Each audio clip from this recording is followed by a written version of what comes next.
ஓம் முருகா matrimony channel சார்பாக அனைவருக்கும் வணக்கம். உங்கள் மன வாழ்க்கையை மகிழ்ச்சியாக மாற்றிட எங்கள் சேனல் சார்பாக வாழ்த்துக்களை தெரிவித்துக் கொள்கிறோம். நம்ம சேனலில் வரக்கூடிய வரன் விவரங்கள் அனைத்தும் முற்றிலும் இலவசமானவையே. இது பெண் வீட்டாரின் முழு மன சம்மதத்தோடு தான் பதிவிடுகிறோம். இதில் மணமகள் புகைப்படமானது அவர்களின் பிரைவசி காரணமாகவே மறைக்கப்பட்டுள்ளது. இப்போ தான் நம்ம சேனலை ஃபஸ்ட் டைம் பார்க்குறவங்களா இருந்தால் சப்ஸ்கிரைப் பண்ணுங்கள், லைக் பண்ணுங்கள், ஷேர் பண்ணுங்கள். உங்களுடைய கருத்துக்கள் எதுவாக இருந்தாலும் மறக்காமல் கமெண்ட் பாக்ஸில் கமெண்ட் பண்ணுங்கள். இந்த சேவை முழுக்க முற்றிலும் இலவசமானவையே. சரி வாங்க, இன்றைக்கி இருக்கக்கூடிய சில வரன் பதிவை பற்றி பார்க்கலாம். மணமகள் பெயர் சௌந்தர்யா. இவங்களுக்கு வயது வந்துட்டு 43 வயது ஆகுது. இவங்களுடைய ஜாதின்னு பார்த்துட்டிங்கன்னா இந்து சமுதாயத்தில் உடையார் உட்பிரிவை சேர்ந்தவங்க. இவங்களுடைய ராசி வந்துட்டு தனுசு ராசி, மூலம் நட்சத்திரத்தை சேர்ந்தவங்க. இவங்களுடைய கல்வி தகுதின்னு பார்த்துட்டிங்கன்னா பிடெக் வரைக்கும் படித்து முடிச்சுட்டு சொந்தமாக ஷாப்பிங் மால் வந்துட்டு வச்சுருக்கிறதாகவும் சொல்லியிருக்கிறாங்க. இந்த மணமகளுடைய திருமண நிலைன்னு பார்த்துட்டிங்கன்னா 2ஆம் திருமணத்துக்காக தான் வெயிட் பண்ணிகிட்டு இருக்கிறதாகவும் சொல்லியிருக்கிறாங்க. ஏன்னா இவங்க வந்துட்டு முதல் திருமணம் பண்ணி தன்னுடைய கணவரை இழந்துட்டு இன்றைக்கி எந்த ஒரு ஆதரவும் இல்லாமல் தனிமையில் தான் வாழ்ந்துக்கிட்டு இருக்கிறதாகவும் சொல்லியிருக்கிறாங்க. இந்த மணமகள் வந்துட்டு தன்னுடைய சொந்த ஊர்லேயே கவுன்சிலராகவும் இருக்கிறதாகவும் சொல்லியிருக்கிறாங்க.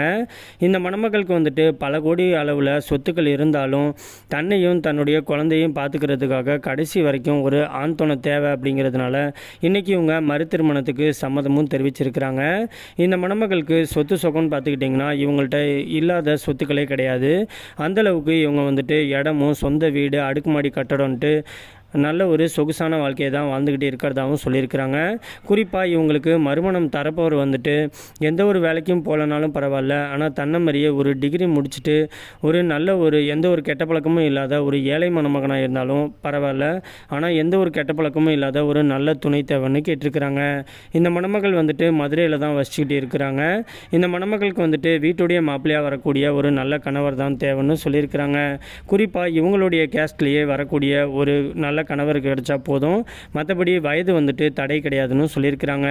இவங்க ரொம்பவே ரெக்வெஸ்ட் பண்ணி கேட்டிருக்கிறதுனால இவங்களுடைய முகத்தை மட்டும் கொஞ்சமாக மறைச்சி போட்டிருக்கோம். நேரில் வந்து கேட்டு மாப்பிள்ளையை பிடிச்சிருந்துச்சு அப்படின்னா மற்ற டீட்டெயில் எல்லாமே கொடுக்குறேன்னு சொல்லியிருக்கிறாங்க. இந்த மணமகளை உங்களுக்கு பிடிச்சிருந்துச்சு அப்படின்னா ஸ்க்ரீனில் தெரிகிற இந்த மின்னஞ்சல் முகவரிக்கு உங்களுடைய முழு விபரத்தையும் அனுப்பிச்சு விட்டீங்க அப்படின்னா பெண் வீட்டார் சைடு உங்களை பிடிச்சிருந்துச்சு அப்படின்னா அவங்களே தொடர்பு கொள்கிறேன்னு சொல்லியிருக்கிறாங்க. அதுக்கு அடுத்த மணமகளுடைய பெயர்னு பார்த்துட்டிங்கன்னா பிரேமலதா. இவங்களுக்கு வயது வந்துட்டு 39 வயது ஆகுது. இவங்களுடைய ஜாதின்னு பார்த்துட்டிங்கன்னா இந்து சமுதாயத்தில் சிறுதாளி உட்பிரிவை சேர்ந்தவங்க. இவங்களுடைய ராசி வந்துட்டு விருச்சக ராசி, கேட்டை நட்சத்திரத்தை சேர்ந்தவங்க. இவங்களுடைய கல்வி தகுதின்னு பார்த்துட்டிங்கன்னா பிஎஸ்சி பண்ணிவிட்டு நர்சரி வந்துட்டு சொந்தமாக வச்சுருக்கிறதாகவும் சொல்லியிருக்கிறாங்க. இந்த மணமகளுடைய திருமண நிலைன்னு பார்த்துட்டிங்கன்னா முதல் அல்லது மறு திருமணத்துக்கு சம்மதமும் தெரிவிச்சிருக்கிறாங்க. ஏன்னா இந்த மணமகள் வந்துட்டு தன்னுடைய திருமணத்தை வந்துட்டு லவ் பண்ணி தான் கல்யாணம் பண்ணியிருக்கிறாங்க. ஆனால் தன்னுடைய கணவர் வந்துட்டு சரியில்லாத காரணத்தினாலையும் அது மட்டும் இல்லாமல் மது போதைக்கு அடிமையாகி ரொம்பவே தன்னை வந்துட்டு துன்புறுத்தினதுனால இவங்க முறைப்படி விவாகரத்து வாங்கிட்டு பிரிஞ்சு வந்துட்டதாகவும் சொல்லியிருக்கிறாங்க. இந்த மணமகள் வந்துட்டு குழந்தை இல்லாத காரணத்தினாலும் கடைசி வரைக்கும் தனக்குன்னு ஒருத்தனை வேணும் அப்படிங்கிறதுக்காக இன்றைக்கி இவங்க மறு திருமணம் பண்ணிக்கிறதுக்கு சம்மதமும் தெரிவிச்சிருக்கிறாங்க. இந்த மணமகளுக்கு சொந்த வீடு இருக்கிறதாகவும் சொல்லியிருக்கிறாங்க. தரமணி பகுதியில் தான் வச்சுக்கிட்டு இருக்கிறதாகவும் சொல்லியிருக்கிறாங்க. இவங்க ரொம்பவே ரெக்வெஸ்ட் பண்ணி கேட்டிருக்கிறதுனால இவங்களுடைய முகத்தை மட்டும் கொஞ்சம் மறைச்சு போட்டிருக்கோம். நேரில் வந்து கேட்டு மாப்பிள்ளையை பிடிச்சிருந்துச்சு அப்படின்னா மற்ற டீட்டெயில் எல்லாத்தையும் கொடுக்குறேன்னு சொல்லியிருக்கிறாங்க.